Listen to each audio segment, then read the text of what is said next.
All right, welcome to the Norcross City Council debate.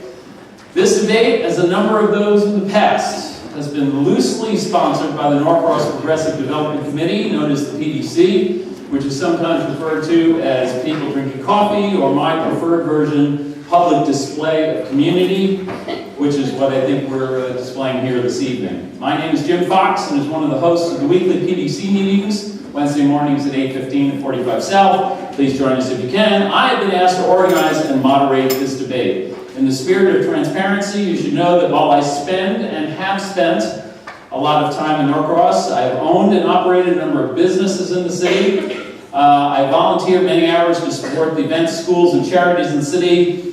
And I've been deemed an honorary citizen of Norcross. Here's proof. Thank you. I am not and have never been an actual citizen of Norcross. I hope to rectify that someday. It's on my bucket list.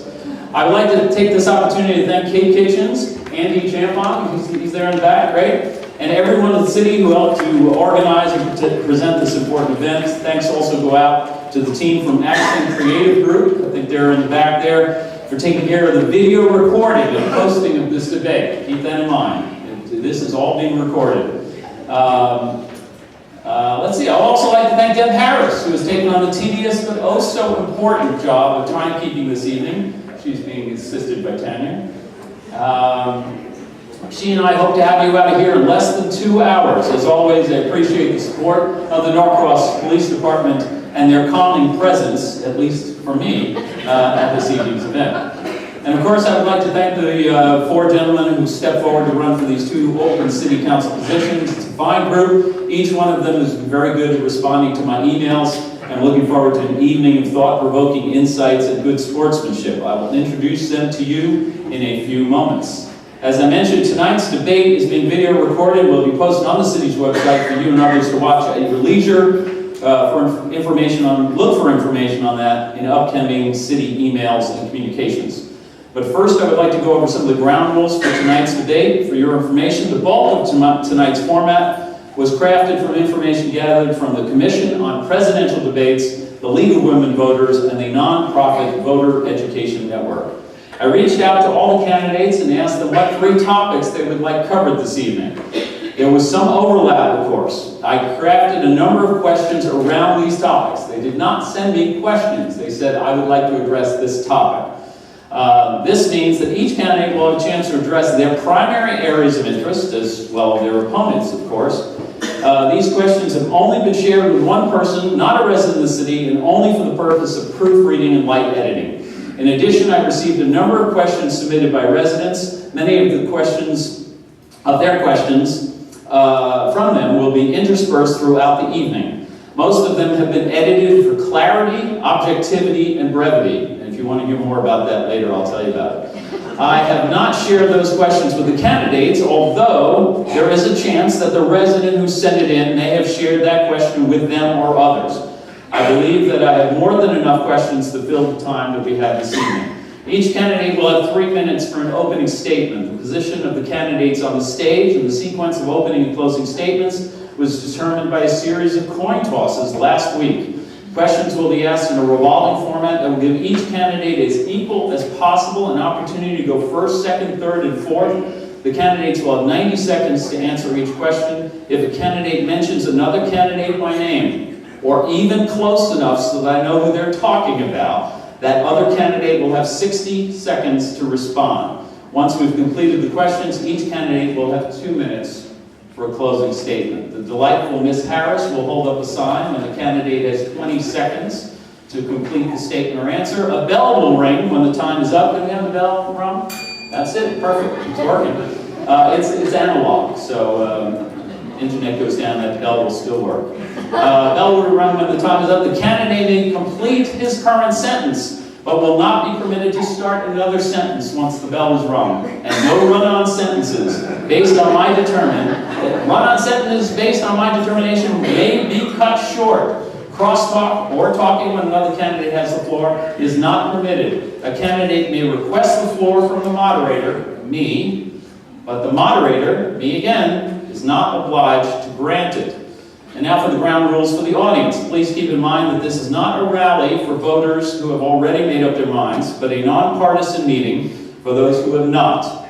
We understand that many of you have strong feelings about this election, but others have come here tonight to help them decide how to vote. Please let us use our time for discussion of the issues. In that spirit, we ask you to refrain from applause or making any noises or statements during the debate. You're permitted to applaud at the end of each candidate's closing statement, if you wish. Now is the perfect time to ask everyone to silence all cell phones or other noise-producing devices.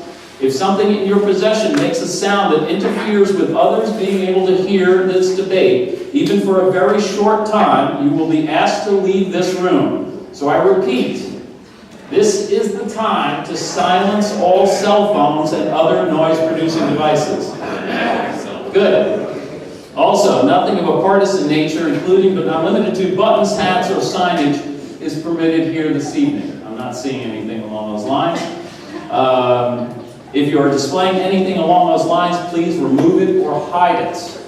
Any questions? Good. Now it is my honor and privilege, thank you, to introduce our 4 candidates who are running for the 2 open city council positions here in the city of Norcross. Please join me in welcoming the 2 gentlemen running for council member Craig Newton, Hoyt Hutchison, and Chuck Paul.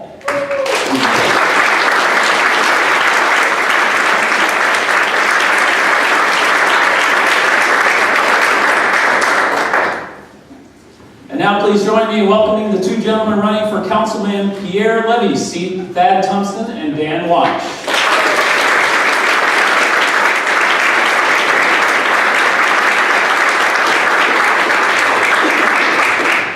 We're ready for the opening statements. Dan Watch will start the opening statements, followed by Thad Thompson. Then we'll hear from Chuck Paul, and then Hoyt Hutchison will have his chance to speak.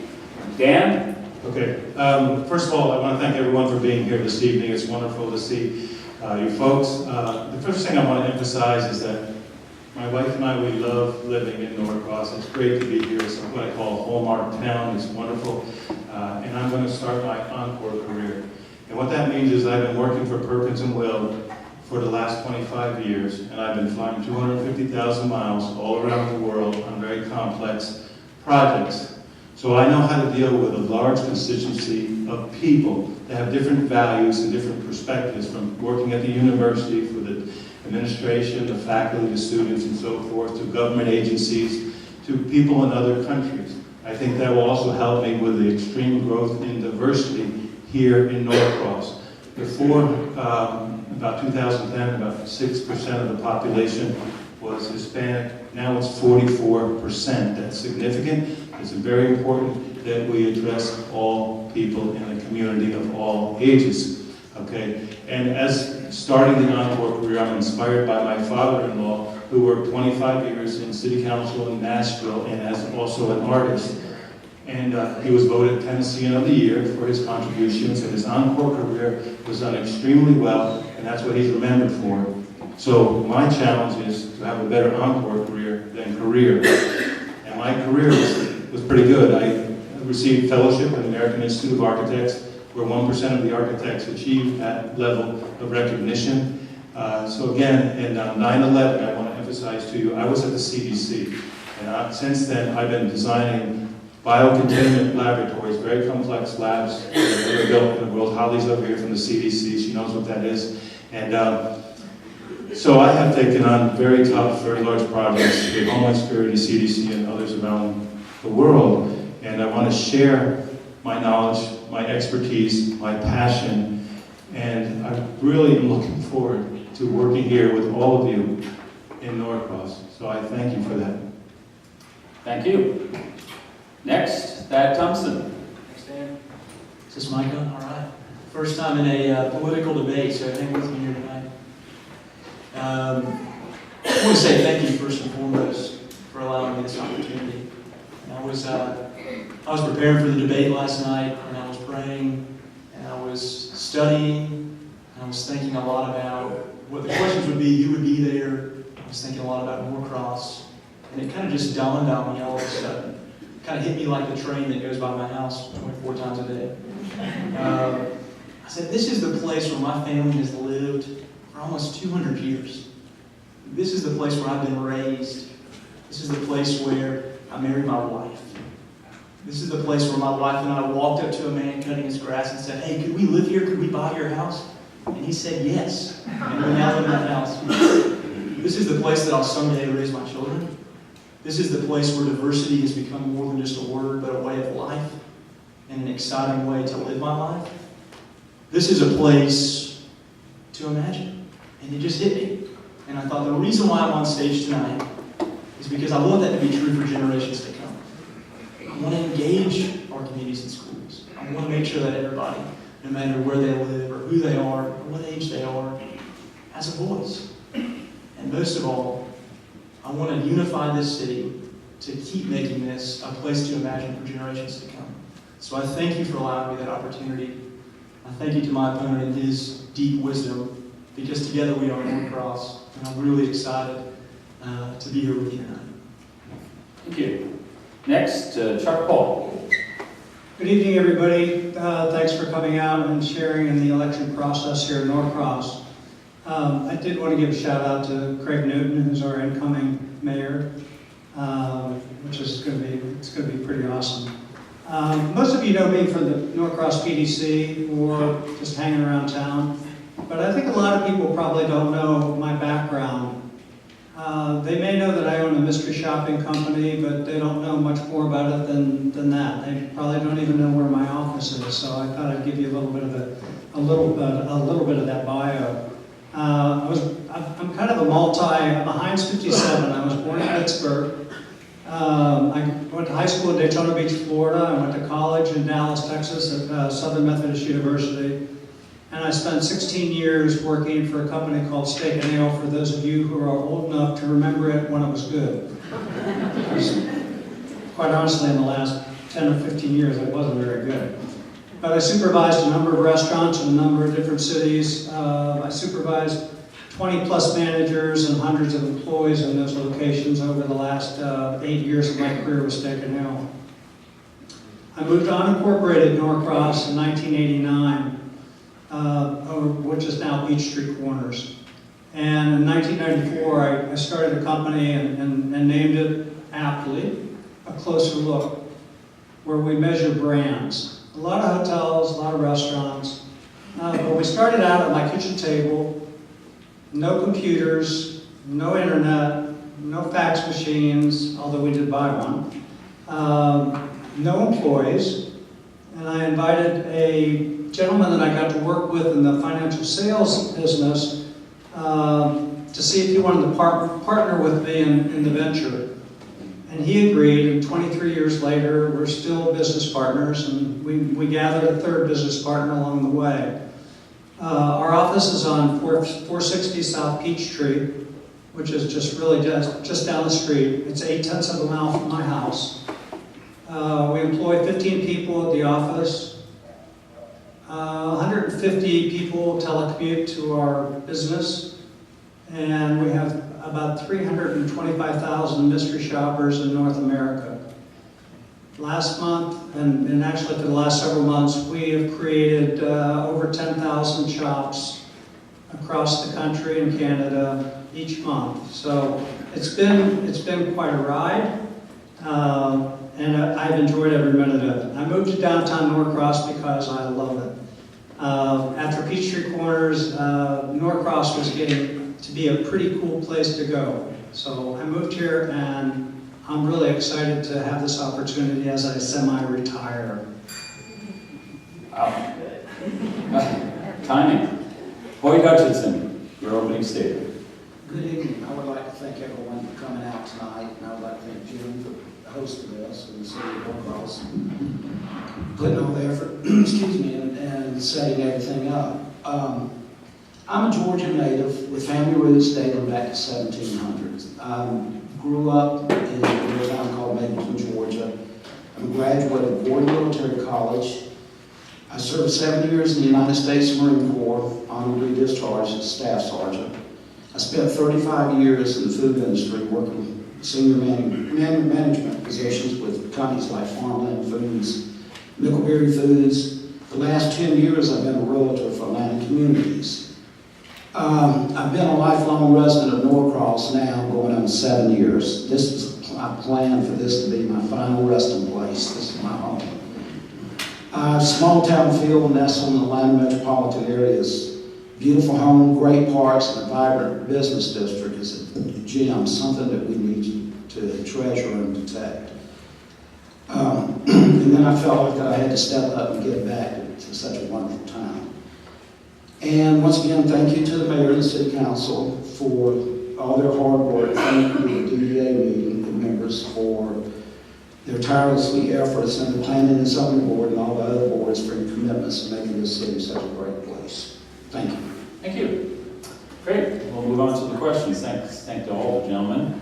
I have a total of 21 questions this evening, split almost evenly between the questions that I created from the topics that the candidates want to address and questions submitted by citizens of the city. And I do hope to get to them all. They are not in any particular order. There are 4 sequences of the delivery of answers. Each candidate will get to answer first, second, third, and fourth as we cycle through. Before I read each question, I will let the candidates know what order we're following for that question. For question number 1, we'll be going straight across here. Hoyt, Chuck, Thad, and Dan. I will also tell you that the candidates were fine with me referring to them by their first name and not saying Mr. Whatever each time. Because if I say Mr. Whatever, you'll have no idea what I'm talking about.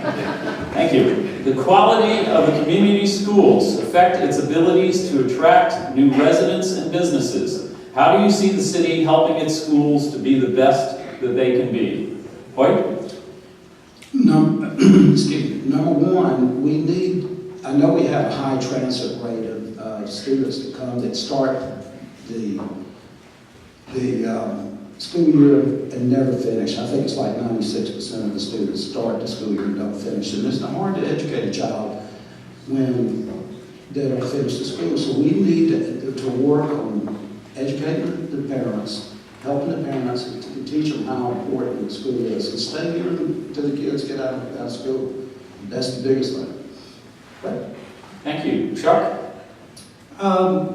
I think everybody knows that schools are important in terms of where people want to live. And I've been in the area for 28 years, and there's always been kind of like, I wish the schools in Norcross were better, and I think they've gotten a lot better over the last 5 or 10 years. I give a shout out to Dorothy Jarrett, who is the principal of Summer Hour Middle. She's done a tremendous job. I know the Southwest Gwinnett Chamber, which I'm a part of, has been involved with the chamber, has been involved with the education as well. There's a program called Everybody Wins Atlanta that I've been involved with for the last 8 years, and we actually start reading again this month. And I look forward to that, and we have about 5 employees in our office that also go to Stripling and read to students. I remember the first time I went to Norcross Elementary, the student was Vietnamese, and his English was totally different, and I'm sure at home he didn't even speak. He probably spoke Vietnamese at home. And it was very gratifying to me, and hopefully to him, that he learned through the reading program. We just need to be involved, and I think the city has gotten a lot more involved over the years, and I see it being a much better thing. Great. Thank you. Thad? Yeah, I think that's an amazing question. As someone who intends to grow a family here, schools are so important. They're important because not only do we want to bring people here, right, but we want to keep people here. I think the number one thing that we can do to engage with schools is to be present. Simply to be present. I think about Tixie Fowler and her work with the school system, and Tixie has a story that she shares with them, and they're interested in it. And everybody in this room and everybody in the city has a story that they can share with these kids. No matter elementary, middle, or high school. I recently joined the Stripling Elementary School PTA, and I attended their literacy luau. It's probably the funnest thing I've done all year. Hearing the Spanish and English and just such excitement on the kids' faces. I think if we can just be present, if we can join the PTAs, if we can go to the literacy luau's, if we can stay up to date with the events going on, if I'm elected, it'll be one of my main goals to inform the citizens of Norcross of the events at the different schools. If you ever want to join me on a Friday night under the lights, I'd love to hear you say, "Go Big Blue" with me. Go Norcross.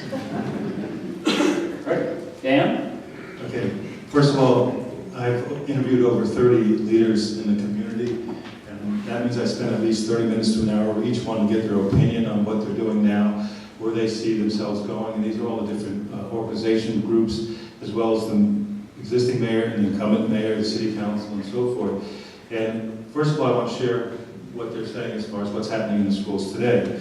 And that is that they're swapping land to help each other. I mean, the city and the school systems are working together as partners. They feel that they're good partners. That's a plus. The city always supports the high school gala and invests $5,000 in the gala, which I think is very important. And then as we move forward, you have the wonderful STEM high school being built right now.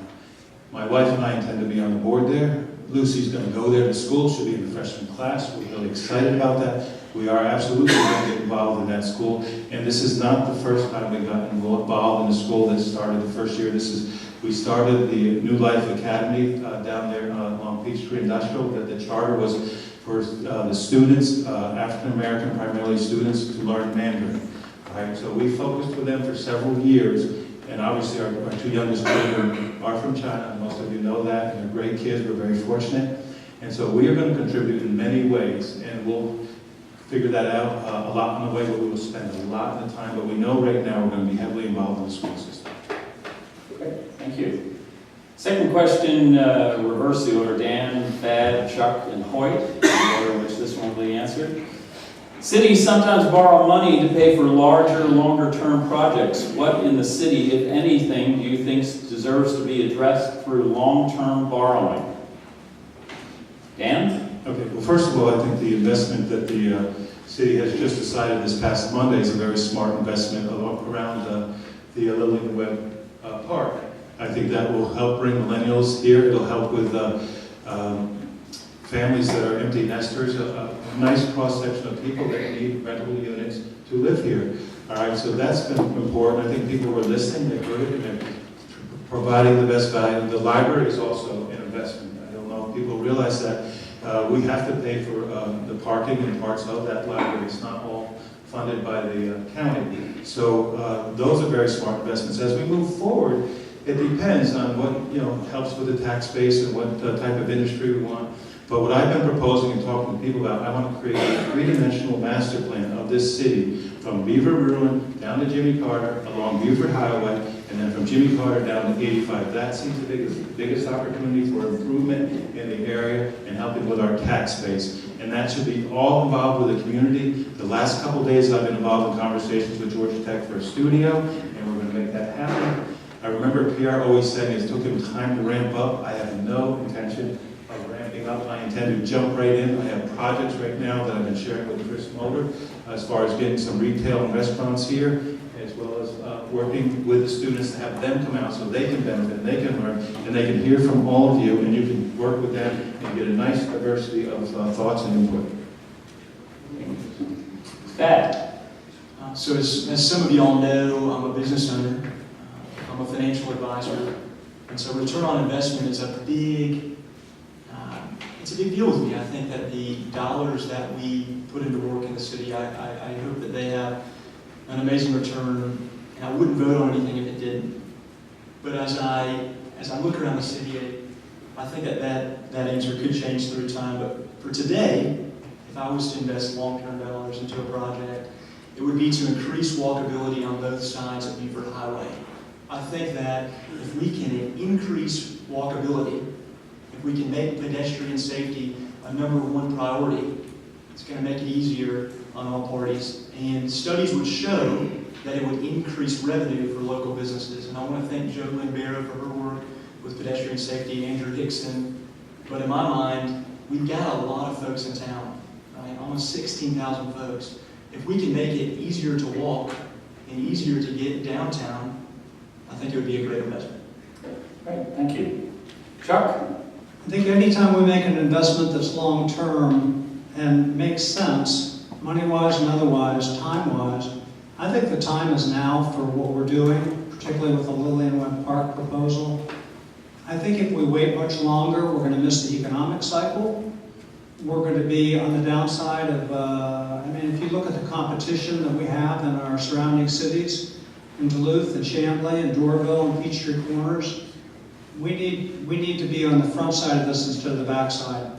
And I'm wholly involved and wholly in front of being for the project that's being proposed at Little Lane Webb Park. I also think it'll help develop, to Thad's comment, I think it'll help develop Buford Highway, which I think is it's a jewel that we have, and it can only get better if we help spur the development. Great, thank you. Hoyt?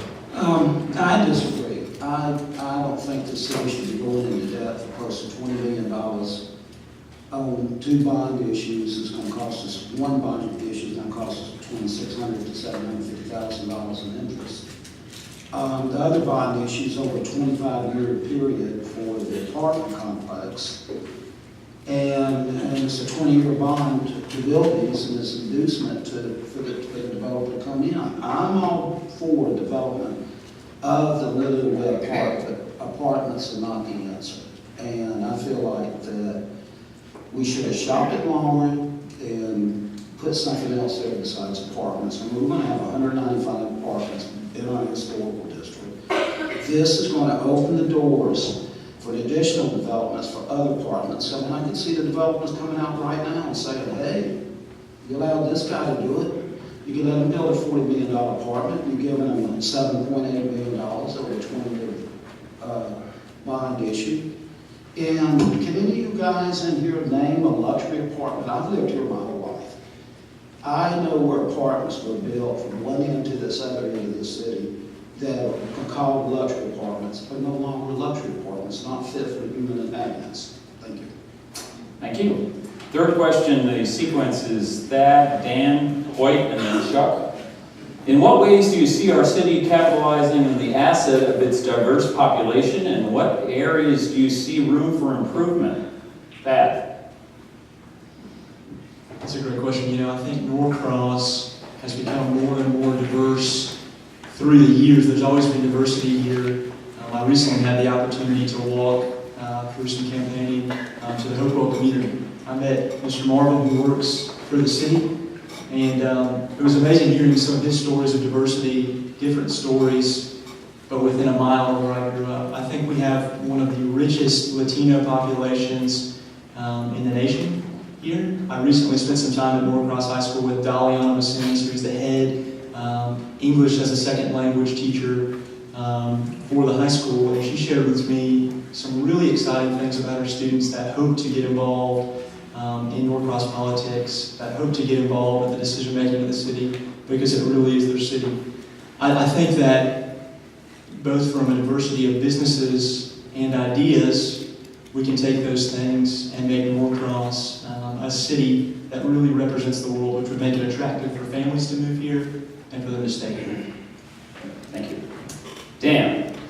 Okay, first of all, there's a student getting their PhD in Georgia Tech, and she's focusing on how we integrate international immigrants into Norcross, which I think is a wonderful study. And as she finishes that, has offered to come out here and share the information with all of us. So that's Norcross is being studied in a lot of areas. And quite frankly, when I was at the University of Pennsylvania 30 years ago, Norcross and Buford Highway and Route 10 in the Northeast were the two main roads that we studied because of the problems that are along the road. Over half the buildings there are no longer allowed in our current zoning.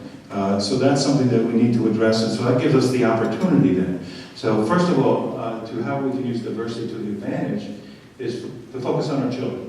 We should always focus on our children first and get children in diverse learning environments, okay? And we should all focus and commit to that as a community. The second thing is to focus on growing in both sides of Buford Highway, not just one side. The diversity adds value, and what I can bring is, like I said before, I've taken over 65 trips to China, I've taken over 50 to the Middle East, I've worked in many different countries, so I've learned how to work with people of different languages, cultures, and backgrounds, and I can help you with that, and I want to help you. Thank you. Thank you. Hoyt? I feel like we need to reach out to the other side of Buford Highway and bring the citizens over there and get them more involved in our process and have more programs for them in the city that they can get involved in and come to and feel like they're involved, that they've got a place here, make it part of their home. That's it. Great, thank you. Chuck? I know with the Norcross Police Department, Sergeant Arliss Rivera has done an incredible job. I was at the International Festival in Norcross, which, by the way, was the most well-attended. I've gone, I think, every year that it's been here. It was the most well-attended and most exciting event that I've ever seen them do. I think part of it was the hours, but nonetheless, it was really a neat experience. But Arliss was down there talking about, she was dancing for one. And I mean, I'm walking down there and she's dancing with, I don't know who it was, but I just thought it was so cool. And somebody else was talking about the police department helped this person in particular get through a problem that they were having trouble with. And Arliss was saying, you know, don't worry about the police, they're there to help you. And in this day and time, with everything that's going on in the country, that's a huge deal. When I go to Strictly Elementary and go down to the cafeteria to pick up the student that I'm reading with, and see the sea of faces that are in there, it's just incredible. This is what Gwinnett County is becoming. I mean, we're very, very diverse. We need to embrace it. We need to nurture it. And we need to grow it. Thank you. Great. We're to question number 4. Sequence is Chuck, Hoyt, Dan, and Thad. A number of community improvement districts, or CIDs, operate up and down the I-85 corridor. How do you see the city working with these entities? Chuck, first. I've gone to a number of the Gwinnett Village CID meetings that they hold once a month. And first of all, they serve Chick-fil-A in the morning at 7:30, which is, that alone is reason to go. But the programs that they're doing and what they've done, if you've driven down Beaver Ruin today versus 5 years ago and see the streetscapes that have been done right around Beaver Ruin and Indian Trail, it just gives the whole area a total different look. And it's, you know, it's like Beaufort Highway that has just finally been completed. The crime rates in the Gwinnett Village CID has dramatically dropped because there's policing involved. Our business is part of this, we're in the CID, so our company pays an extra $500,000 on an annual basis just to help fund all the things that the CID is doing. They've increased sidewalks, they've done signage. I can't talk a whole lot about the other CIDs because I know the Sugarloaf has a new CID. There's other CIDs in the county, and you're right about I-85. But the Gwinnett Village CID has done an amazing job. Thank you. Hoyt? Excuse me. I think the CID works.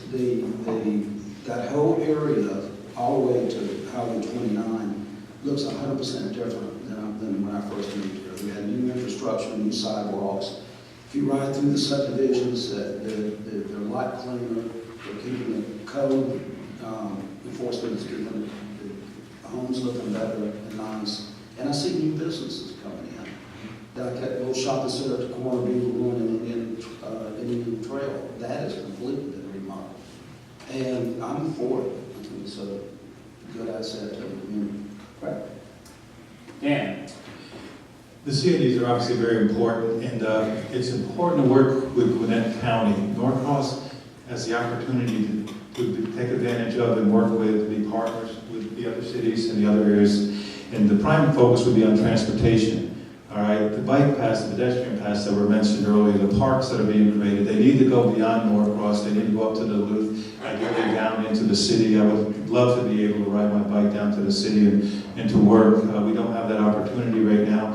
But those ideas are really important, and I am talking to the people there. And Marsha Bowmore, I had met at the International Festival, and we talked, and that was on a different issue. It's about vertical gardens, and I speak around the country and the world at conferences about smart and healthy cities. And one of the key things I believe will change the world in the next 10 years are vertical gardens. And what that means is you can build these facilities that will grow all these vegetables with 1/10 of water, sometimes no soil, depending on what type of vegetables you're running. So they're very interested in that, and that'll support what their development is doing, which we should support that, because they support us. So that's something that's really innovative that we can bring to the table. The BRT is very important. The studies on that are going on, we need to focus on to make our transportation much better. The biggest issue, I think, right now is improving the transportation. Thank you. Thank you. Thad? Yesterday, myself and Monique Lang actually had the opportunity to go on Elliot Brack's Gwinnett History Tour. Amazing. If you haven't done it yet, you need to. It was amazing. One of the most amazing things was to see how much of Gwinnett County is not in a city. I think the numbers are somewhere around 75 to 25. I'll get those exact numbers, but it was amazing to see how much of Gwinnett is not in a city. I was having a donut up in Duluth one day, and I ran into Marcia Bomar, and she was talking about Andrew Hickson and their work, and I realized, at that time I wasn't as familiar with what the CIDs did, but I realized that the CIDs are so important for our county as a whole, because they bring a sense of community to those who might be between communities. And it also allows for different cities to work together. Just that conversation I had over at Donut was really impactful. I think it's important for us to support the CIDs, and I think it's going to help support the areas outside of our city become greater and greater through the years. Thank you. Question number 5, so we're back to the sequence number 1. Hoyt, Chuck, Thad, and Dan will do the sequence for this question. What is your definition of affordable housing? And do you feel that there needs to be more affordable housing in Norcross? Hoyt? My definition of affordable housing is a family that can afford to move here and pay their mortgage payment that doesn't be such a burden on them that they can afford to live here. I mean, and we do not have affordable housing. We do have on the other side of Buford Highway affordable housing, but nothing here in the historical district. And my solution, I really don't know what to do. The land is so expensive on this side of town. Unless we go, over to our Peachtree Industrial in that area and start refurbishing some of that area. But here in the historical district, it's not available. Chuck? I know with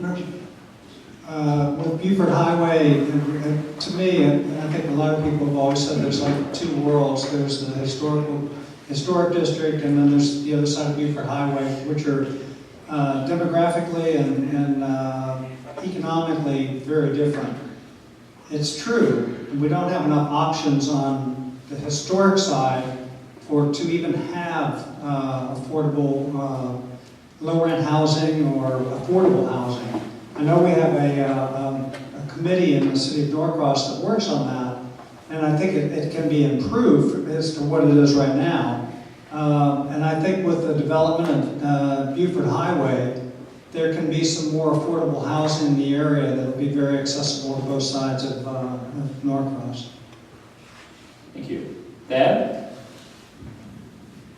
As a young man who recently was married and hopes to someday soon start a family, I think I've had a lot of conversations with my wife when we were living in the steel apartments about affordable housing. We said, man, if there could just be a house on North Peachtree Street that was $200,000, we would buy it.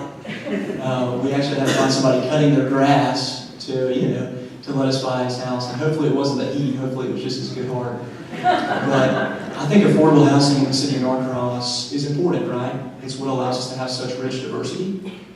It's going to allow us to bring more young families to town. We want more stories like Lydia McGill to be in town. We want more young families to be here so that in 20 years, 30 years, 40 years, this is still a place to imagine.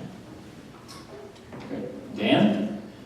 To me, affordable housing is more choices here. And it's depending on the age, the income, the lifestyle, and the size of the families. It doesn't mean that it's low priced, okay? means we have more choices, and I think that's what the development around the building web is doing.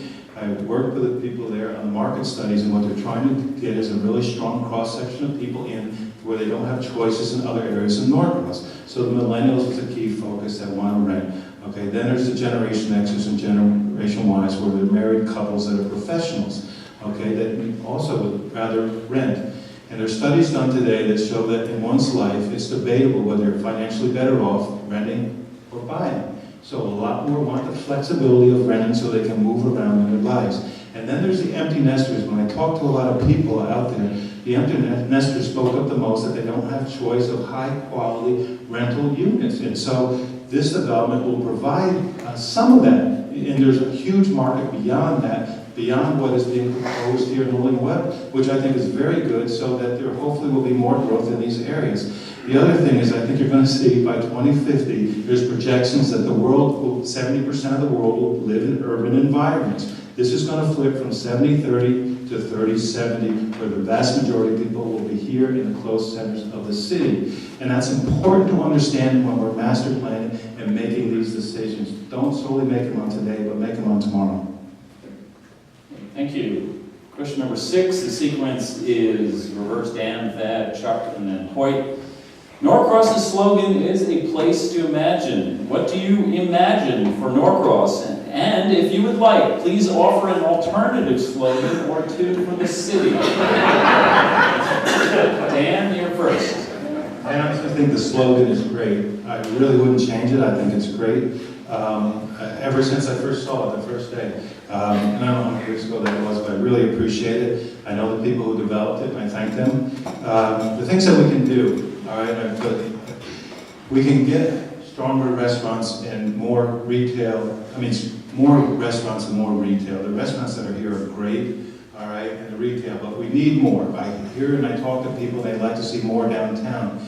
I talked to my brother-in-law, who's been responsible for a lot of the new development at in Duluth, and he shared companies and what they're doing. There's a microbrewery that's there that's coming out of a company in Decatur that's interested in other cities. Let's talk to them. They had a developer there that packaged 5 or 6 restaurants with 3 or 4 retail stores. They're interested in coming here. Let's talk to them, okay? There's other opportunities that we have, and that's the benefit of sharing with each other and partnering with each other around the county. I believe everyone can improve. We don't have to compete with others. We can partner and collaborate. So I think there's great opportunities there, and I like the slogan very much. It is a place to imagine. Thank you. Thad? Obviously, that's been one of my choice phrases tonight, right? A place to imagine. My grandfather used to tell me this story about riding from Pinckneyville on his bicycle and coming into town, and one of his buddies spray painting it and riding back. Probably been pretty hard for him to imagine as a little boy me someday sitting on the stage in that same town fighting to make it a place to imagine.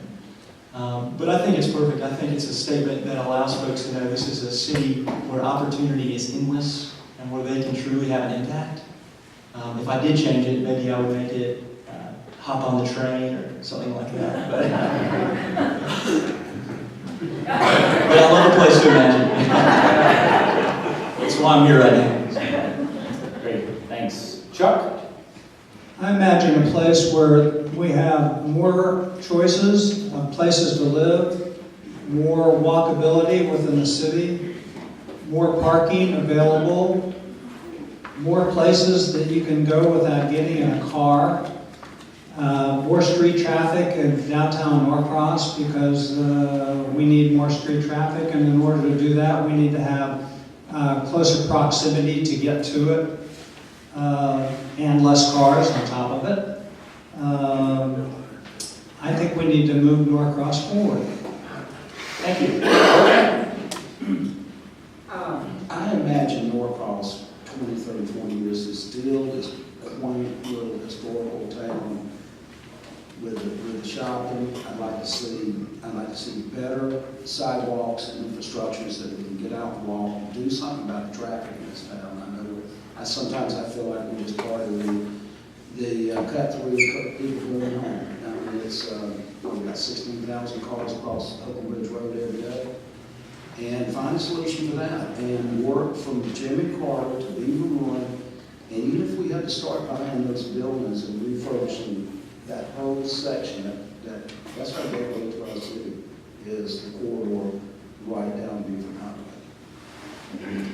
Thank you. Question number 7. The sequence is Thad, Dan, Hoyt, and then Chuck. The topic of term limits often comes up when talking about politicians. A few other topics came up as well. Do you support term limits for elected city positions and or increasing the city council terms from 2 years to 4? Thad? I think term limits have definitely helped the United States in many ways. If you look back in history, I think they can also help the city of Norcross. I think that we're unique in that we have 2-year terms. If I got elected on November 7th and I was doing a really bad job, the amazing thing is in 2 years you could get me out if you wanted to. I think it allows an opportunity for city councilmen to be on their toes at all times, city councilmen, city councilwomen to be on their toes at all times to make sure that the decisions that they're making are ones that will hopefully get them reelected. But I do feel like there could be a period of time in which you, and I don't know how long that would be, but in which your time here serving is done, it's time for somebody else to take office. Thank you. Dan? Okay. I proposed 4-year terms earlier this fall, and I strongly believe in the 4-year terms. I really took offense at the one gentleman saying we want to get the bums out. I mean, that's totally unfair. The city council works tremendous hours. They work very hard, and they're great citizens, all right? And I don't think there's any bums here, okay? The thing to have a 4-year, the advantage of that is you have more consistency with the people that are leading. The big problem is we have too much changeover, and as Pierre said, it takes him a year to ramp up, and then he's got a year to work, and he's right, all right? We need to have 4 years so we really can be effective here, and we want to work efficiently with you. The time that we are spending now to get elected is tremendous. You don't realize how much time we spend and the cost that we do and all that. And we're volunteering for this, okay? And we are very good citizens. We're very committed to working with you. And we're one of 2 locations in the state that has 2-year terms. I don't think that's very progressive. And so I would really like to see that change. But that is not high on my list either, in all fairness. There's so many other things we have opportunities for improvement on. Thank you. Hoyt? I would like, yes and no, I would like to see the term limits reached raised from 2 years to 4 years, but with a limit of 2-year terms, 2 terms. And no more than 8 years. A lot of politicians serve so long. I mean, look like Jerry Wood. He ran in Roswell about 40 years ago on the term limits, and then took a court order to get him out to the city council after the city voted no. And but yeah, I mean, 2 4-year terms is enough. Okay, thank you. Chuck? If we went to 4-year in Norcross, first of all, I'd be a proponent of doing that. I was in my office and I downloaded the handbook if I become a city council person. And I kept going in the copy room to see if it had finished. And I went back like 3 different times, and it's like it kept going. And I'm like, what the hell's in this thing? It's about Yothic.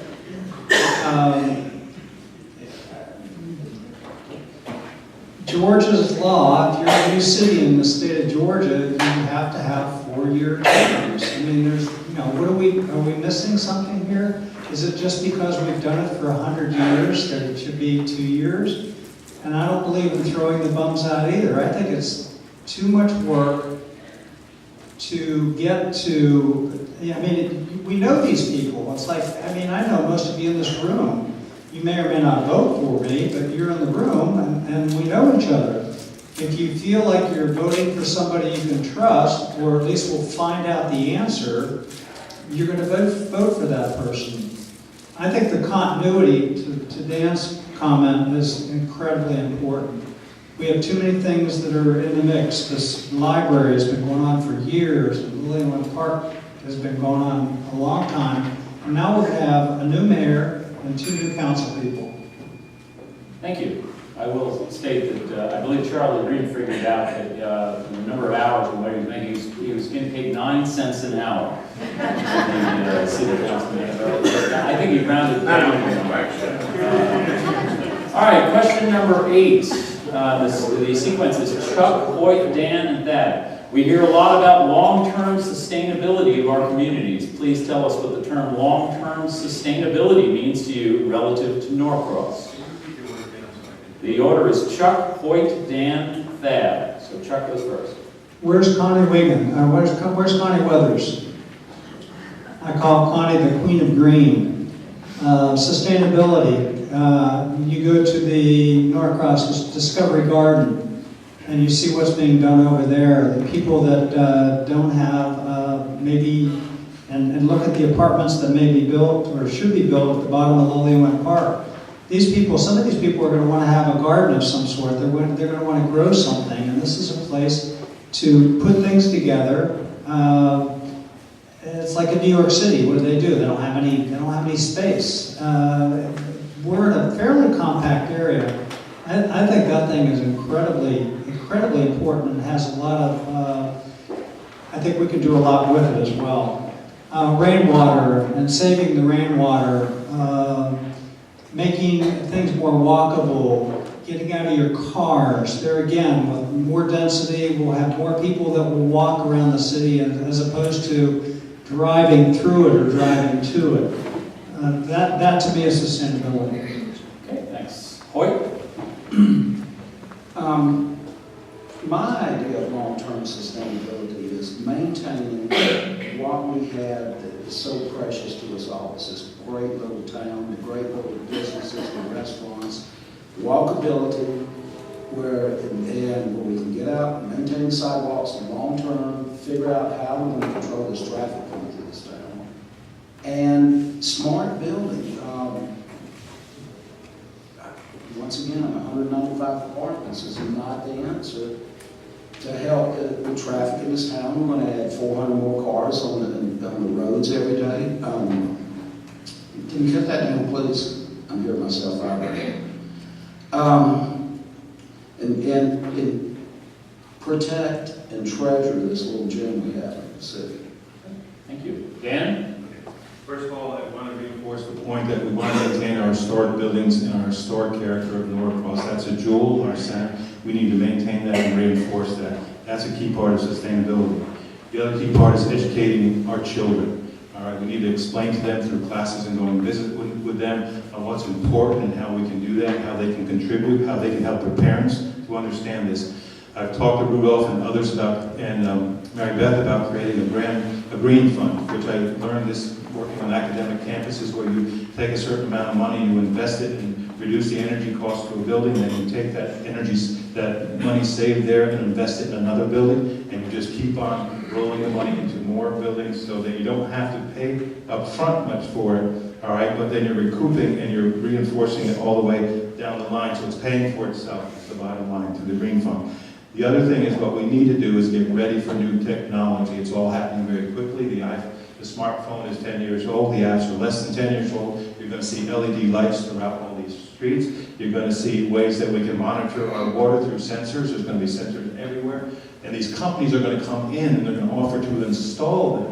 You will not have to pay for a lot of this stuff. So it's important to understand that. And the way that we can learn that, I would recommend, is by working with the City of Atlanta, because they're leading in this effort locally. So I can tell you stories of what's happening around the world and around the country. So let's work with the City of Atlanta and benefit from that.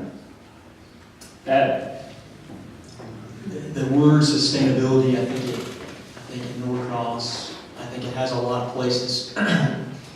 When I think about the sustainability of the city of Norcross, I really think about this place continuing to be a place to imagine for generations to come.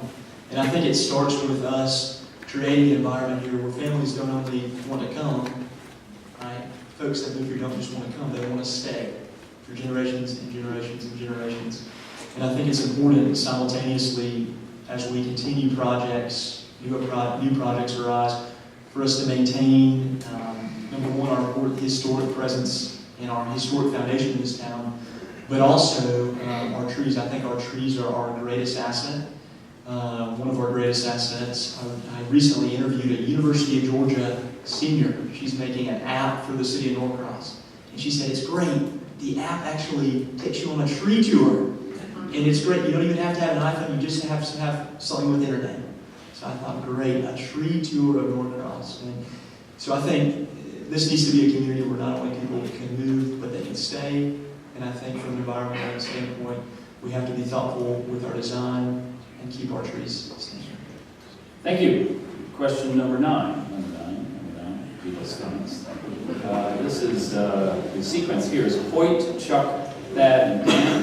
What is your vision for the future and/or continued development of Beaufort Highway? Hoyt? Well, I'd like to see, and if we want to spend bond issues, I'd like to see some bond issues, buying the used car lots, the strip centers that look like they're 150 years old, just full of auto shops and maintenance, all the way up to Beaver all the way to Langford.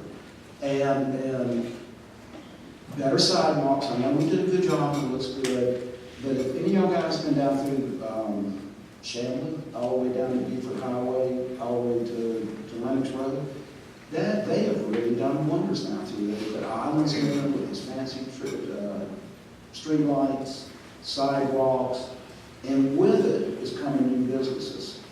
And I know it's a big amount for the city to take on to try to do this, but we've got to get some of these other businesses out.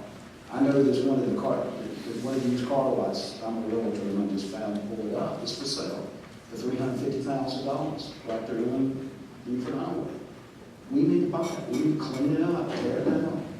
If we want to do a bond issue, let's do a bond issue for that. That's what City of Marietta did. They passed a bond issue and bought the old primary farm complex inside of Franklin Road. Thank you. Chuck? I don't know if some of you are aware of Marion Liu, who has a site called I Love Beaufort Highway. I Love Boo High. She's connected with Ryan Grable, who put together the thesis for the Beltline, what is now the Beltline. I think Beaufort Highway is going to have a renaissance in the next, I don't know how many years, or how many years. And the beginning for us in Norcross today is the development at the bottom of the park. Once that thing is developed, you're going to see things on either side or possibly across the street. You know, it's all of a sudden a used car lot's going to go, somebody wants to buy my car lot and they're going to pay me a good piece of money to be out of here. So it's going to get sold, and then it's going to go, and I've heard this by many people, it kind of goes block by block by block. And I think to Hoyt's point, if you go down Beaufort Highway towards the CDC, there's a lot of things that have gone on down there, but it's all through new development. We haven't had any new development in the city limits. I don't know when the last time we had new development, and I'm looking forward to the possibility of it happening. Thank you. Thad? When Emily and I first moved into the Steel Apartments, we didn't have a washer and dryer. So after work, I would take a box of quarters or a cup of quarters in our laundry and go down to the laundromat and wash our clothes. Emily might tell you that was the last time I did that too. But I would sit there in that laundromat and I would look out at Beaufort Highway. It's 5:30 and Beaufort Highway's packed. People are coming home from work. People are going to grab dinner. And I realized how important Beaufort Highway is and could be for our city. It's a major road where folks from all over the place are being directed to go into Atlanta and to come home. And I think we've got an amazing opportunity on Beaufort Highway if we can come together as a community and promote capitalism above and beyond what's currently there. We've got some amazing family-run businesses on Beaufort Highway. And I think if we can work with those business owners and other business owners to come in, we can make Beaufort Highway more attractive aesthetically to draw people into the city of Norcross. So when they're on the way home from Atlanta to Swanee, maybe they're just taking the MARTA and they're headed up. Instead of going to dinner in Duluth, maybe they'll pull in and see us. Thank you. Dan?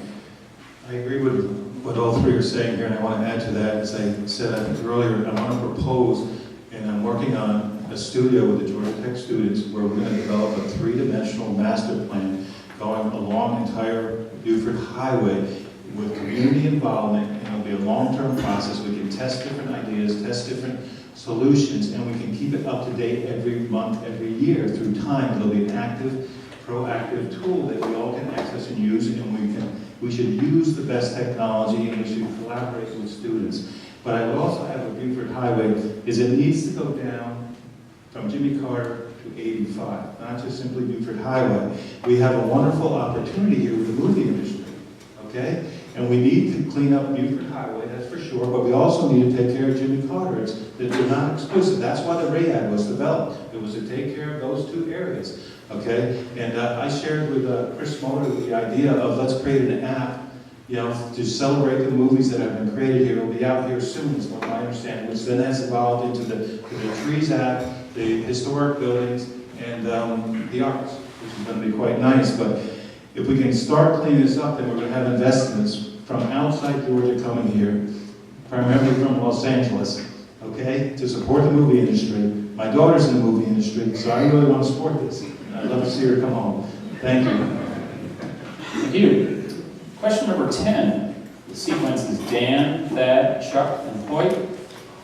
How do you intend to communicate the actions of the City Council, as well as what ways do you expect to hear from your constituents? Dan? Can you repeat that again? I'm sorry. Sure. How do you intend to communicate the actions of the City Council? Basically what you're doing, as well as what ways do you expect to hear from your constituents? Okay, first of all, I'm going to be heavily involved. All right, I'll work at least 20 hours a week. I'm really looking forward to it. So I want to get involved in all the volunteer organizations and support them every step of the way. So when an issue is brought to the council to vote on, it should not be an issue. That everyone that understands it, agrees to it, has participated in the process, and supports those type of communication and involvement.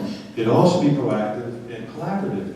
It's a wonderful opportunity. What I really like about Norcross, one of the many things, is there's, I think, 66 volunteers working today on these 11 different groups, these organizations, and they do a wonderful job. There's a lot of great ideas that are coming out, and there's opportunity for all of you to volunteer, for all of you to get involved. I mean, just the idea of the app, I just brought it to Chris, and then Chris took it and ran with it and got UGA involved.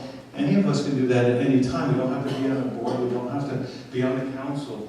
And that's, I think, a wonderful thing about Norcross, you know. So let's just all chip in together. Thank you. Thad? I think it's important to form a very detailed and thoughtful marketing and communication strategy to reach all groups of the city of Norcross. I've learned, I'm sure these gentlemen on the stage have as well, campaigning, you run into a lot of different folks. And those folks take in information in different ways. As a marketing major in college, I learned find your target market and communicate with them in the way that they find best. And so I think from a language standpoint, from an age standpoint, I think it's important for us to create a marketing strategy that allows the community to truly know what's going on from a city government level. One specific, and I'd love to share this idea with anybody, but one specific way I've actually connected with, I've talked about her before, but Daliana Harrington. She's the head ESOL, English as a second language teacher at Norcross High School. And I said, Daliana, I don't understand Spanish well, but I want to, and I want you to serve as my translator. And so she has, and it would be my intention to work with her to allow folks that might not speak English, but maybe Spanish as a second language to communicate. Also, my phone number is 678-628-4212. Call me anytime, and I would love to listen to what you have to say. I usually go to bed at 11 and wake up at 6. Bueno. Chuck. I go to bed earlier than that. My phone number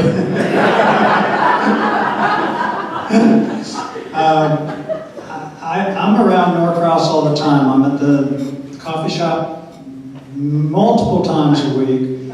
I've been the chair of the PDC for the last 5 years and 5 of the last 8 years. I love it. I love the connectivity of it.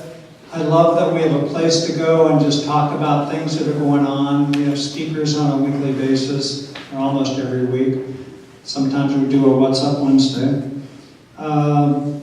You know, it's email, it's phone, the city website has a wealth of information. And I do wonder, I mean, you can do all these things, you can make it available, but you can't make people go to it.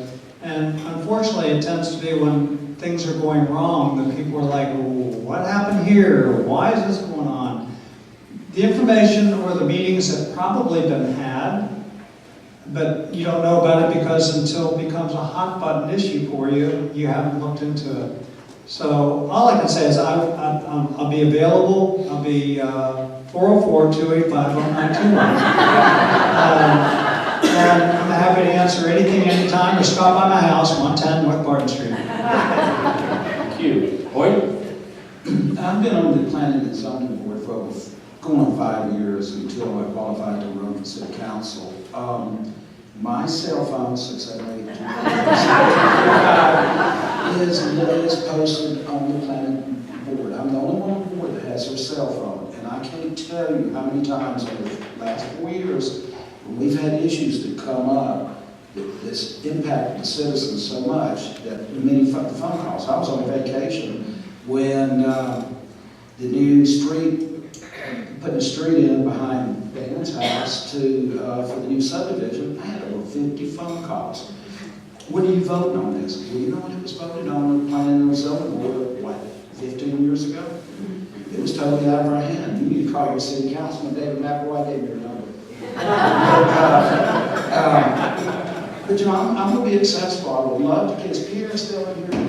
I would love to continue your coffee with Pierre, etc. You got coffee with Hoyt on Saturday mornings before the planning meeting, where people can reach out to me. And I'm an avid walker. You know, I walk the city every day, and I can't tell you how many people stop and talk to me about what's going on. I will be accessible, and I will listen to my neighbors. Thank you. Hey, thank you. In the interest of complete transparency, my cell phone number is 867-5309. Question number 11, the sequence is Thad, Dan, Hoyt, and Chuck.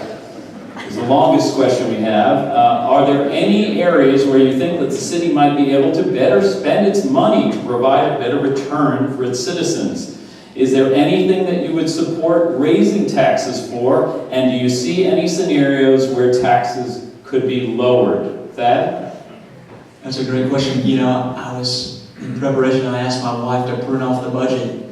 And then I looked at how many pages it was, and I said, I'm just going to use my computer. But I spent a lot of time with Rudolph Smith and different councilmen digging into the budget and really looking at where our taxpayers are going.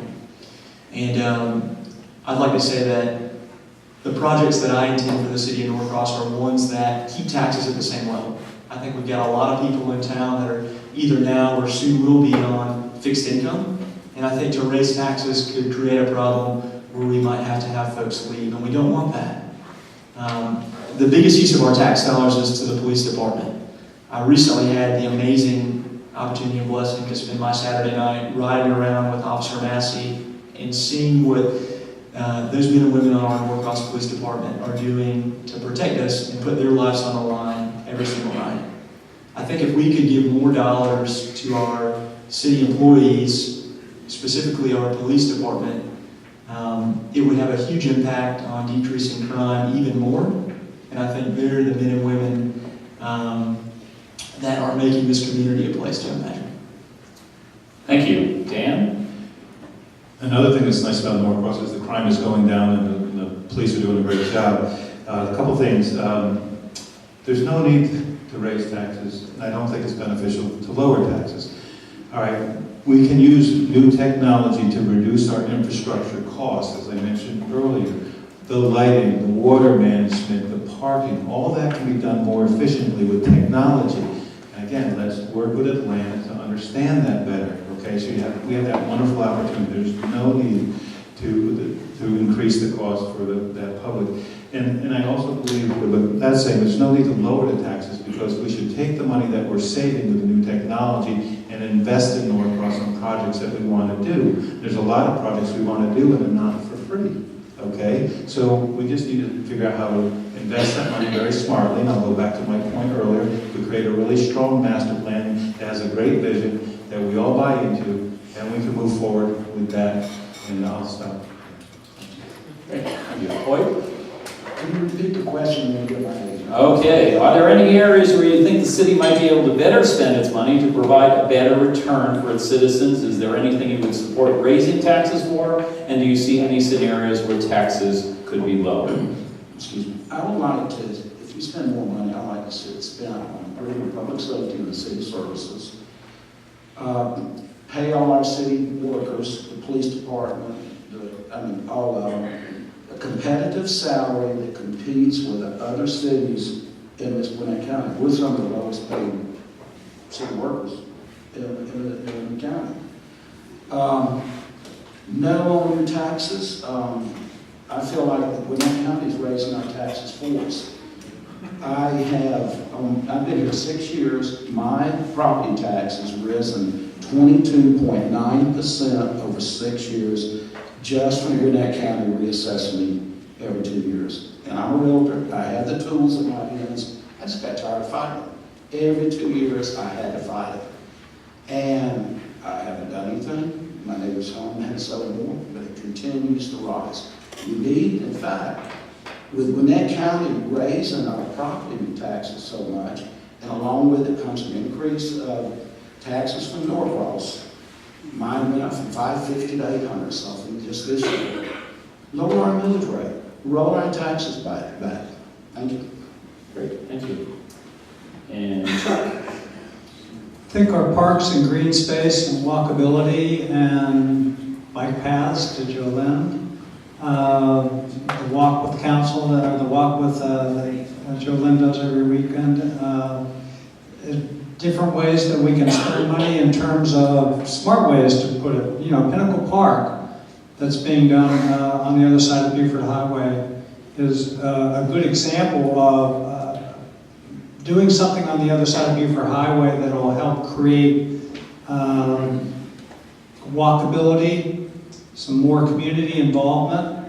And the one thing we do have to be careful of is to make sure that not only can we buy the green space or create the green space, we need to be able to maintain it within our tax base. And as far as taxes go, one of the ways we can keep our taxes lower is to do some smart annexation.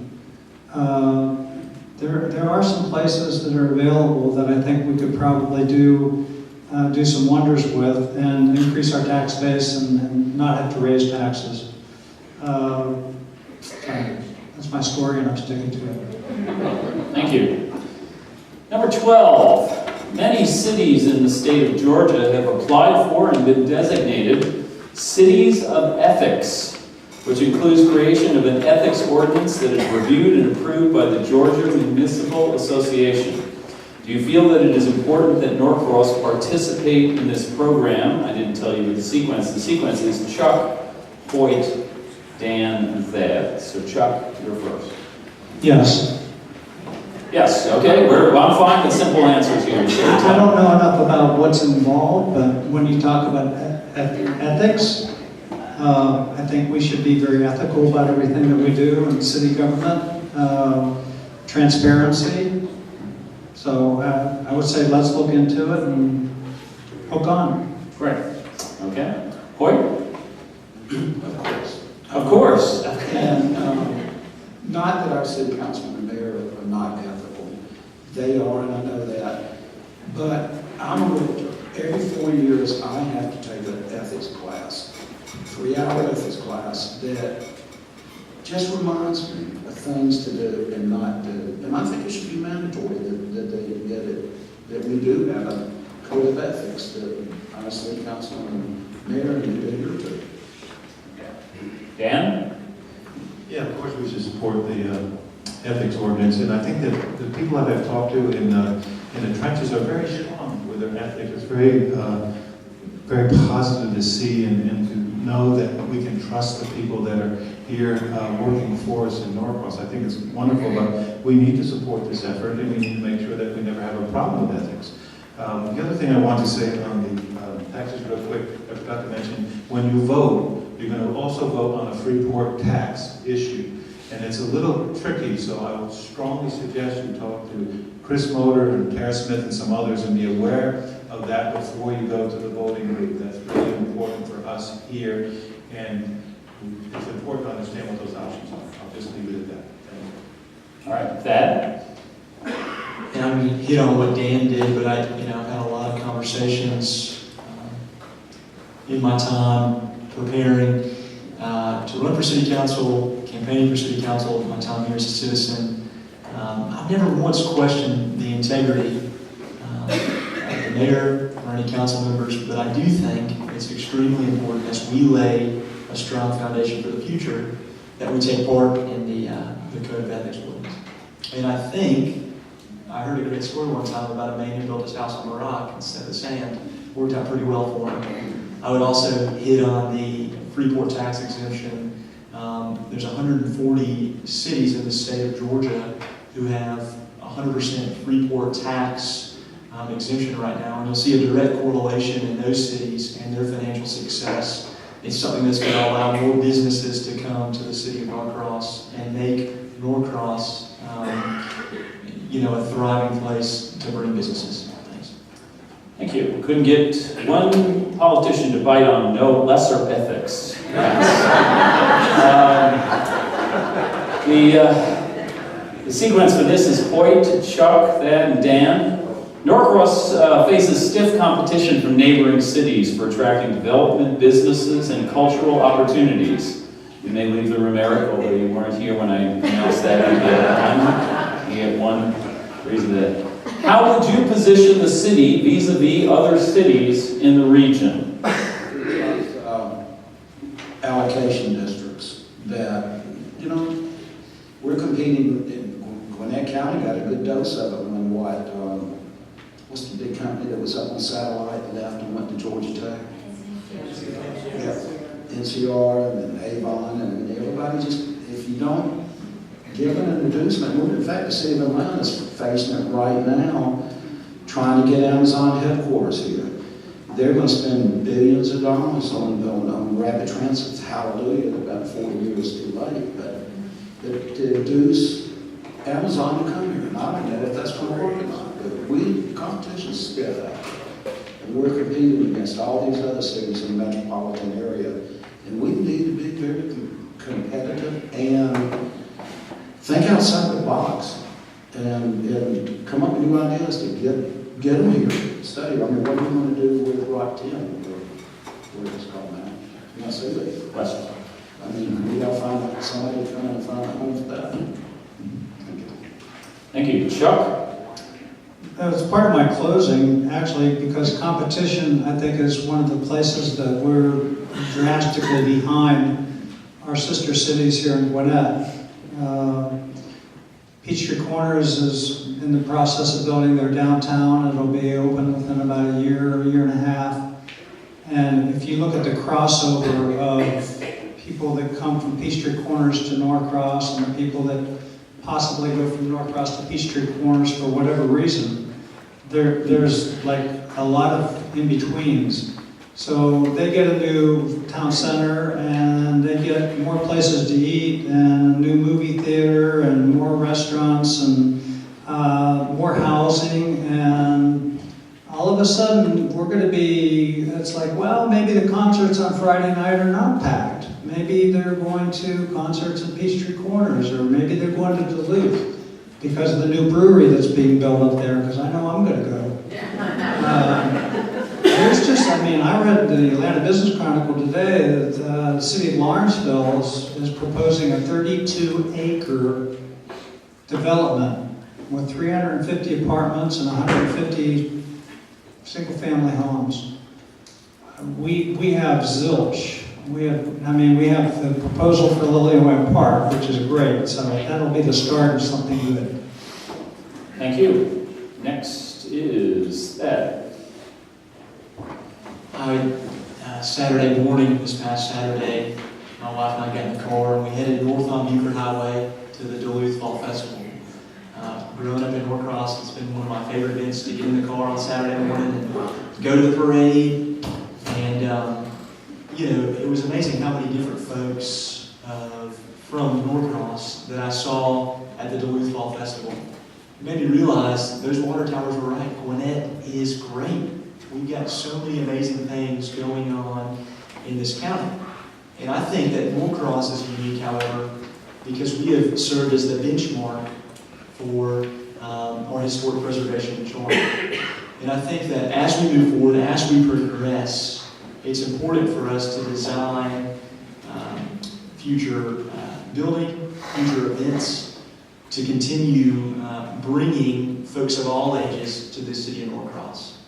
And I think it's important, as the city of Duluth is doing, to support the Fall Festival. It's important, just like this weekend, for all of us to support the Art Splash. And I hope to see all of y'all there. I'll be there at about 4:45 in the morning, getting ready. If anybody wants to join me, I'd love your company. Dan?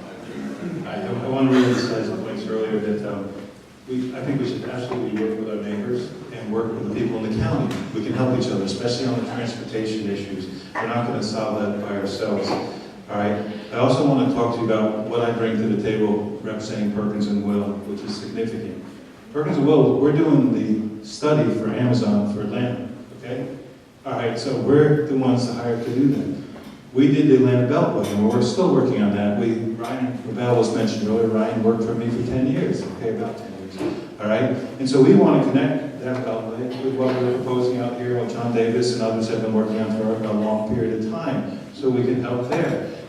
In the presentation about a month ago, we helped the DDA and the City Council with that presentation, and we will continue to do that. All right, so we're volunteering this time, we're volunteering our expertise because we want to commit here, and I have the ability to get volunteers out here, and I also have the ability to get more people outside from here so that we can all benefit from that. And I'm happy to also share that with other areas too. I think it's really important to share and collaborate. So that's what I would focus on. And this is all in a proactive, positive way to help us all. Thank you. Thank you. The sequence of this question, which may go quickly, I'll take a yes or no on this one, is Dan, Thad, Chuck, White. Of course, feel free to expand on your yes or no. The installation of public art requires city council approval. Is that something that you think needs to change? Dan? First of all, I'm not sure that's 100% correct.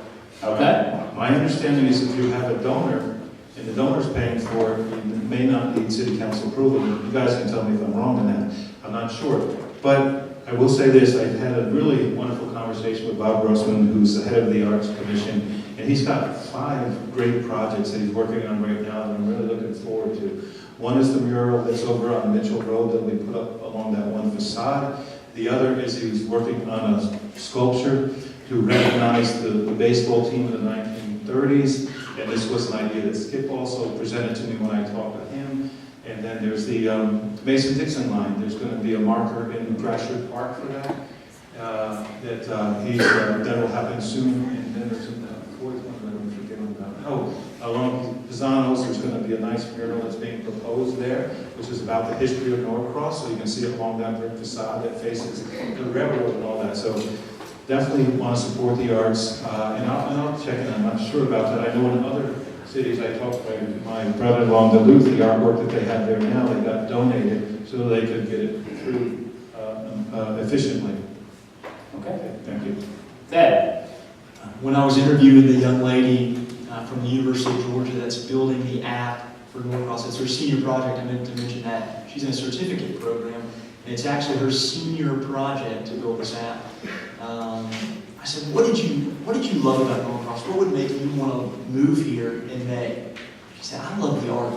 She said, I thought those boxes were really, really cool. And I know a man right here loves those boxes. But I thought that was amazing. You got this young, hip college senior that's saying, I love that art. That was what stood out to me the most. And I think when folks are driving through town or that's outside, I think that it can serve as a great marketing tool for our city. It's a creative way to express who we are as a community and our diversity. I think the city council should serve as a body that supports the art and that allows the city to continue being creative in artistic ways.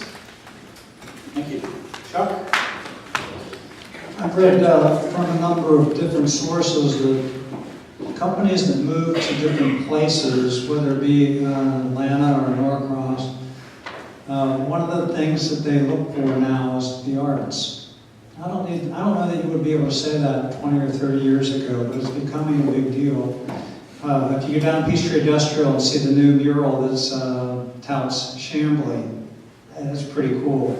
I remember there was a couple different renditions of the foxes, and of course everybody's got their own idea of what is art.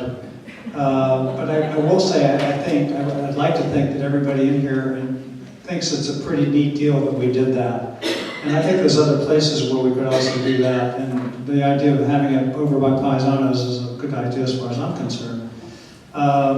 Somebody told me that somebody was taking a picture in front of the foxes in the buff.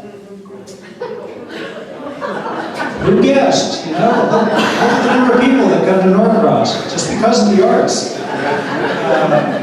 Anyway, I think it's a big deal. I think we should support the arts, and obviously we need to have a little bit of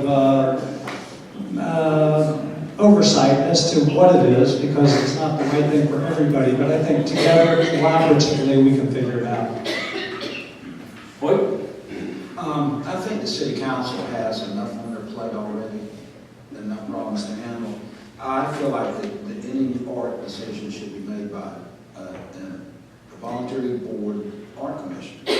I know when the Masonic Lodge painted that mural from Toyota, we had to wait until it went from the city council and approved. And granted, it wasn't one that I could pick, but some people like it. Toyota liked it enough to pay us for it.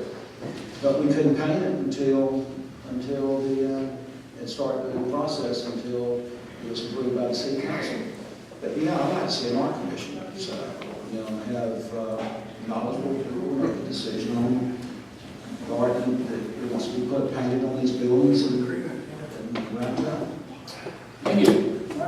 Note that I gave them a shot at the yes or no answer. It's 0 for 4. All right, the sequence of this one is Thad, Dan, Hoyt, and then Chuck. We hear a lot about making Norcross a walkable city, and some progress has been made on that. What would you do to increase pedestrian safety? And please include a reference to the railroad crossings in your answer. Thad? Walkability is an extremely important subject to me, both walkability and bike safety. I want to start by just again thanking Jill Rivera. I called her and said, I really need to know more about pedestrian safety. It's important. And Andrew Dixon has always been a great person to bounce questions off of with that. I recently heard a speech or a talk, and it was by an expert in the world of creating walkable initiatives in cities. And he said, there's really 4 main things that we need to do if we want to increase walkability. He said, first and foremost, we need a reason to walk. I think we've got a pretty good reason. He said that there needs to be safety. We need to have comfort when we're walking, and an enjoyable walk. And I think for most of the city of Norcross, that would be true. I mean, for heaven's sakes, the city was designed before cars. And so walkability in some areas of our city is easier than others. As you cross Beaver Highway, we move into types of development where cars go faster, right? Roads are bigger. So to sum it up, I think if we can enhance or increase our walkability on the other side of Beaver Highway, it would be great. And all I have to say about crossing the railroad tracks right now is be careful. Thank you. Dan? Okay, I'll start with the railroad tracks. You really, I think, focusing on Holden and the intersection there, and we just need to make a sidewalk there with appropriate pedestrian type of finishes, whether it's brick or concrete, whatever, that's wide enough, so people can safely cross there. The other option is obviously to pay for having 2 gates come down so it can be a quiet and safer environment. I know the cost of that is up near $1 million, but we need to look at what the highest priorities are. And then I'll share with you, the mayor shared with me, we have almost as many pedestrian accidents here as anywhere else in the state and the country. So we must address that. It's more than people realize.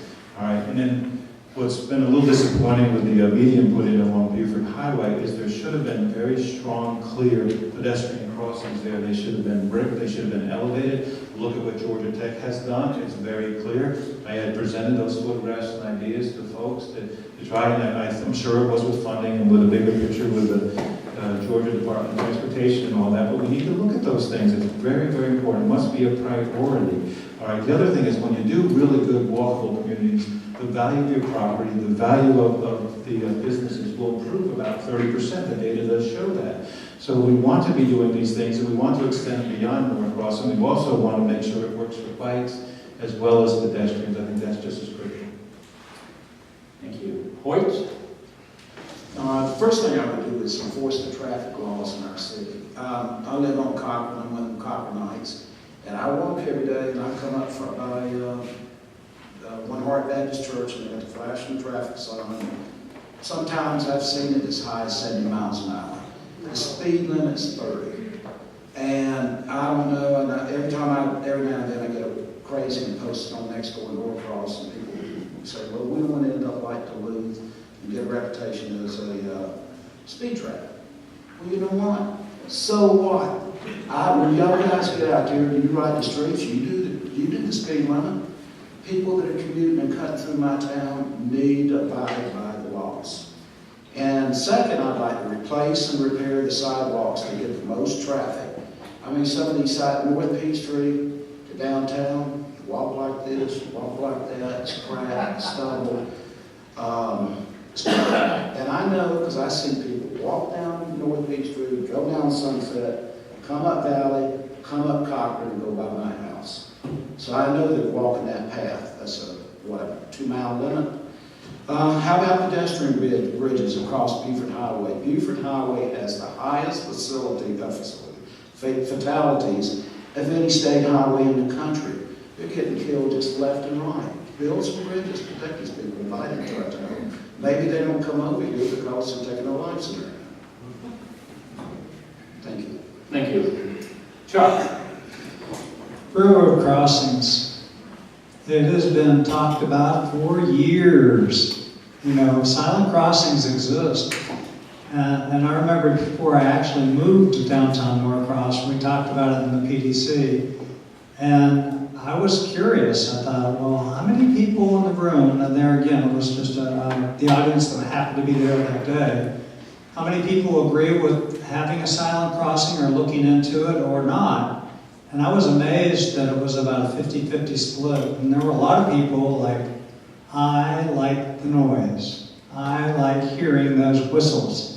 So when I moved to Norcross, I got used to those whistles, and it kind of goes in and out of my dreams, but it's not bad. The crossings are complicated. I mean, downtown Norcross, when you look at where Dominic's is located, and you've got the stops, and you've got the railroad tracks, and you've got people coming over that can turn left, and people coming across, they either don't stop or they don't know what they're supposed to do. And up Park Street, part of it's policing, but part of it's just heavy traffic, people coming through town, which is very typical because they don't live here. And they need to obey the laws. I agree with Hoyt as far as that's concerned. And Beaver Ruin, trying to go, I mean, a lot of us live on this side of Buford Highway, but if you go across on Beaver Ruin, it's crazy. People trying to get across. Thank you.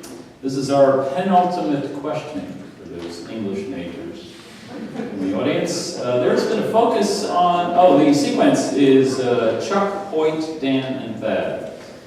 There's been a focus on residential development in the city in light of West Rock's impending departure. How does commercial development or redevelopment fit into your vision of Norcross's future? First is Chuck.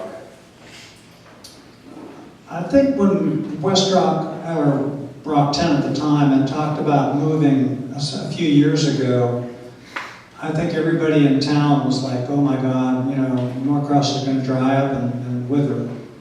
And they didn't leave at that time, and I want to say this was about 3 or 4 years ago. And then it bubbled up again because they bought so many companies and they just don't have enough room over there. I think the complex over there is so unique and has so many different access points to Peachtree Industrial, Beeford Highway, I-85, 285. I honestly feel like it's still a good possibility that will be taken over by another company that'll keep the tax base commercial, which obviously is a little bit easier on the city budget. If it was turned into a live, work, and play, I'd be okay with that, although the tax base would shrink a little bit by doing that. I don't know that it would go totally commercial, I'm sorry, totally residential. And I think there's some things in the works, but I don't think anything's been solidified as yet.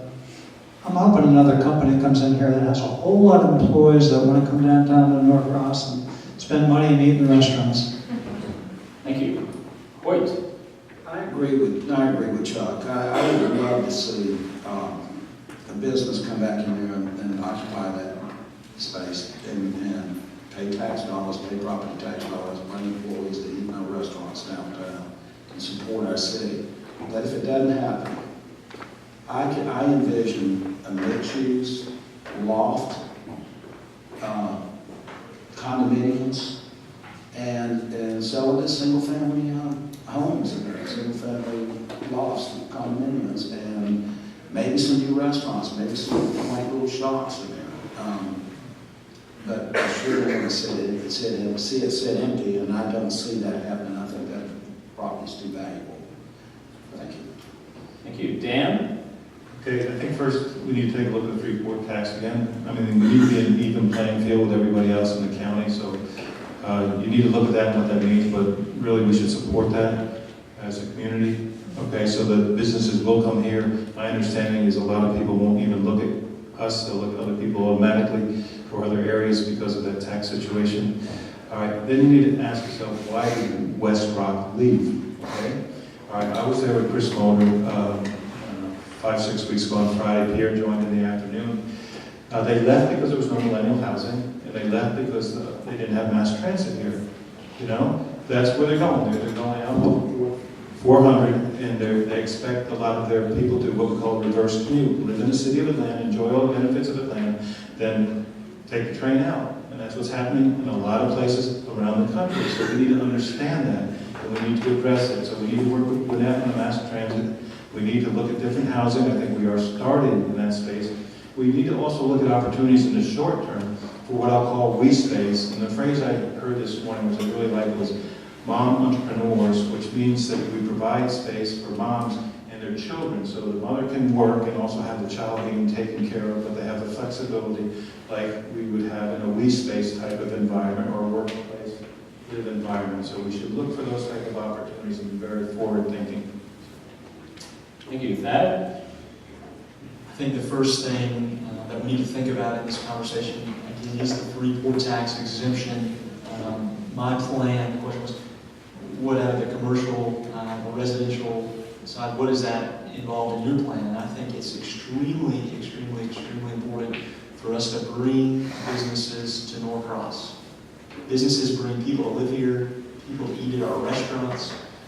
Businesses allow us to be known around the world, right, as a place to imagine. And so I think it's extremely important that we vote for the Freeport tax exemption in November. I think if we can do that, I think we're going to bring more businesses to Norcross, which is going to have a chain reaction, filling our restaurants at night and at lunch, and also bringing more folks of all ages to call Norcross home. Thank you. We're up to the last question. Those of you counting, I've dropped 2 questions in part because we're running out of time. and because I felt that the candidates addressed those questions in some of their answers already. And we'll pause briefly before we start on number one, because there's a little bit of a curveball here. The sequence is Dan, Thad, Chuck, and Hoyt. So that we get to know you a little better, please tell us about a meaningful or inspirational person or event in your life. I'm going to read it again to buy Dan a little time, because I wouldn't want to be thrown that question in blue. So that we get to know you a little better, please tell us about a meaningful or inspirational person or event in your life. Well, there's several people that have influenced me. My wife has been great. We've been married for 35 years. I love her. And her father has been a great inspiration to me, as I mentioned earlier, being on the city council for 25 years in Nashville as a great leader, and he was voted Tennessean of the Year, and he's done a wonderful job. The event that influenced me maybe the most was when we adopted our first child in China. Thank you. Thank you. Thad. So, I've got a lot of people in this room tonight that mean the world to me. I'm kind of looking back here at my parents who started their marriage right there on Wingo Street, same place Emily and I bought our first home. I'm looking at my best friends for my entire life, my sister, my aunt. But the Lord really put somebody special in my life. When I was 17 years old, I met her at church camp. 4 years later, I had a dream about her, and she's been my rock, and she's allowed me to be the man that I am today. She's been completely supportive of me through this process, and she's always just allowed me to know that wherever I feel called to go, she wants to be there supporting me. And so, though I'm on stage tonight, the real credit goes to my wife, Emily. And I think this opportunity that we've had to move to Norcross and to call it home, Emily's moved a lot in her life. She told me the other day, I love Norcross because we never have to leave. Thank you. Chuck. Well, I grew up in the restaurant business, so most of my stories revolve around food or restaurants, and if you follow me on Facebook, you probably already know that. A gentleman by the name of Norman Brinker started Steak and Ale back in 1966. I was fortunate enough to work for him for 16 years. My father opened up the first Steak and Ale in Florida. I was number 13 out of 200. Norman was a rock. He was an amazing person. He was a mentor. He would write letters to managers in different places and say, hey, I was in your restaurant last week and you're doing a great job. He was uplifting, so much so that probably 20 years later I flew to Dallas for his funeral. I felt like I really needed to do that, and I wanted to be there. It was at the Mort Meyerson Orchestra Hall in downtown Dallas. I was fortunate enough to be there with 2,499 of Norman's best friends. It was an incredible event. Norman taught me a lot about ethics and culture. And the other most important person I think in my life has been my mom, who passed away just about a year ago this month, at the ripe old age of 96. Thank you. Hoyt. The most important person I've ever met in my life is on Wednesday night when I was in college and I met my wife. I'm getting choked up. I came home that weekend and I told my parents, I said, I met the woman that I'm going to marry. And my mother went, yeah, right. But the next time I met my wife, she said, now who are you? No impression whatsoever. God was looking after me. He sent me a blessing. She's kept my soul and feet anchored on the ground all these years. And thank you, Mom. Exactly. 40-something years. And then it was everybody I met in the Marine Corps. I got a brother, and I love my Marines. And my Master Masons. So in that order, thank you. Thank you. It is now time for closing statements. Closing statements will be delivered in this sequence. Once again, this was by coin flip last week. Hoyt Hutchinson is first, Chuck Hall second, Dan Watch is third, and Thad Thompson will close us out. So, Hoyt, you have 2 minutes for your closing statement. Thank you, citizens, for coming out tonight. I know it's had a rough coming out this Thursday night from a work night. Lost my train of thought. My goals as a councilman, I want to improve our city as a whole, not just the downtown core. I want to attract new businesses and keep businesses here. Balance our budget, spend within our means, don't incur any new debt, any more debt than what we already have, and lowering taxes. You know, us homeowners are getting kind of hammered now, and every little bit helps. I mean, ours is not much with Norcross. I'm going to say 100 something, but you add that to that $4,000 on a $329,000 house within that county, now we're talking about some serious money. And it is getting where that we have a lot of senior citizens in this town, me, but we can't afford to live here. It's getting so expensive to live here, and the only saving grace is to sell and move somewhere cheaper. I don't want to do that. I know a lot of my neighbors don't. It's been here since 1962 and 64. I want to improve and update our infrastructure. That needs to be done. We need to pave our roads, fix the potholes, and take care of the basic city services that we expect our city to do. Like I said, once again, pay our city workers a livable salary that we can keep good employees. Thank you guys for coming out tonight. We hear my story. Thank you very much. Right. Second, Chuck Hall. Well, I've got a closing statement, and I've talked about a lot of it during the talk tonight. Talked about the Lillian Webb Park proposal. I've talked about Buford Highway. I've talked about the PDC and what happens in downtown Norcross. Education. I'm semi-retired now. I'd like to be retired sometime soon. I don't know when that's going to happen, but I hope sometime soon. I feel like I've volunteered for probably every event that happens in Norcross. I love the volunteerism in the city. I am concerned about bringing up the folks that are younger, because we don't have a lot of the folks that are younger because there's no place to live. It's not as cool as some of the other places that are in our neighborhoods right now. And I mean neighborhoods meaning neighboring cities. So I'd like to see us develop that. I'm not a one-issue candidate. I'm not against anything in particular, and I'm not for anything in particular. And I just want to be involved and give back and be a bigger part of the community and listen to you guys and make Norcross great.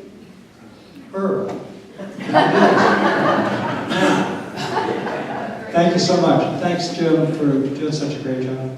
Thank you. Dan.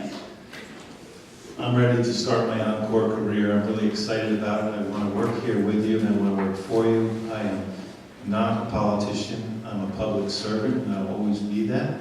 And so you can count on me for that. I will definitely support Historic Norcross. I will definitely support all the volunteer groups and help them in every way I can.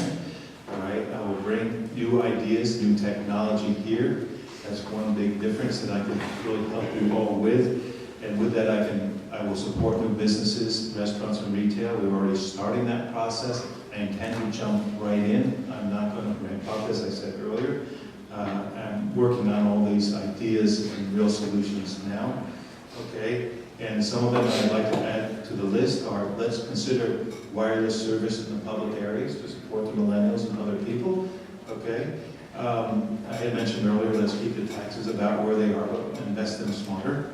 Okay, obviously support the police and the school systems here and the entire population. Let's look at the diverse population that we have. And let's also get the diverse population to get more involved and speak up.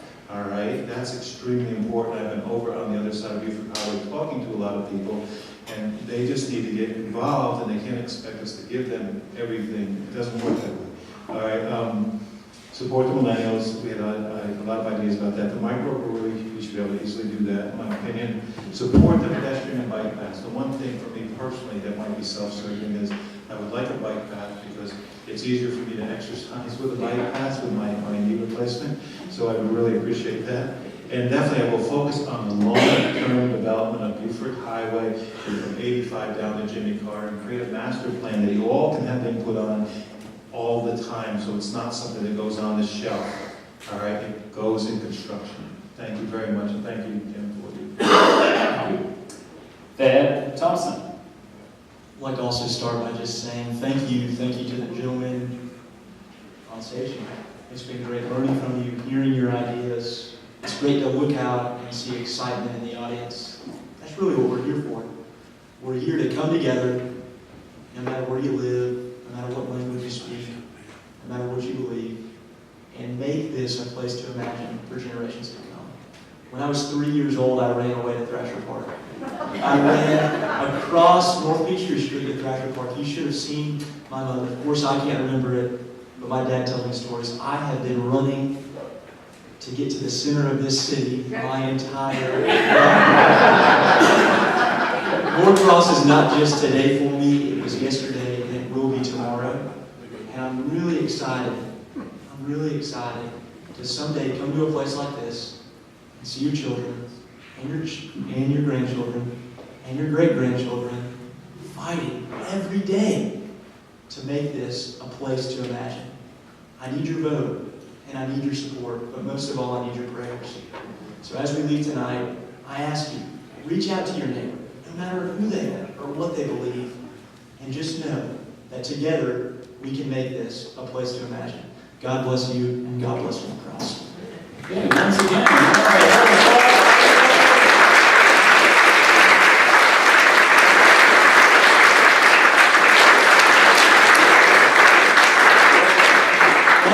our thanks to the candidates, the cities, Deb Harris and Tanya Moore, who worked together there, and the sound guy. Can we hear the sound guy? And especially all of you for coming to this important exchange, and other than Eric, behaving. You are encouraged to express your opinion and do your civic duty by voting on or before Election Day, Tuesday, November 7th. Safe travels and return home to the city and finish early.